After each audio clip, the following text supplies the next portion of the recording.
Hello mga mi, grabe the best talaga tong Yobo drying storage box ni baby mga mi. Ayan, itong napakaswerte mo na mga mi dahil mga mi, oh, napakaganda nito mga mi. Grabe, perfect talaga to sa ating mga newborn babies tsaka sa ating mga infant. Ayan mga mi, oh, napakaganda. Free lang to mga mi kapag binili mo tong storage bottles ni baby mga mi. Mga mi, meron din siya dyan. So, bali tatlong tip po ang kasama. Ayan. Eto, sama siyang lagayan ng mga bottle. Ayan, ito yung cover niya mga mi. Grabe, napakaganda mga mi, oh. Ang linis. Then, ito yung pinaka-body niya mga mi. Ito yung nilalagay sa ilalim. Ito mga mi nilalagay sa ilalim para pang sahod ng water. So, dito siya nilalagay mga mi sa likod. Ayan mga mi. So, pwede nating tanggalin mga mi at pwede nating ilipat-lipat kung saan natin siya gustong ilagay mga mi.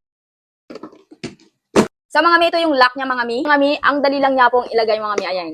Then, ilock lang po natin ng ganito. Ayan. So, ganun lang mga mi pag naglagay ng lock niya. Ayan. So, sobrang laki niya mga mi. Maraming bottles ang mailalagay natin dito. Hindi lang bottles, kundi pati yung mga laruan ni baby na hinuhugasan natin. And then, yung mga gamit niya pag pinapainom siya ng mga vitamins. Pwede rin dito mga mi. Eto lahat yung matatanggap mo mga mi kapag binili mo tong storage box na to mga mi. Grabe, napakaswerte na mga mi. Talagang sulit na sulit mga mi. Ayan. Kung interesado ka nito, ilalagay ko po ang link nito sa yellow basket kung saan mabibili. Kaya check out na mga mi.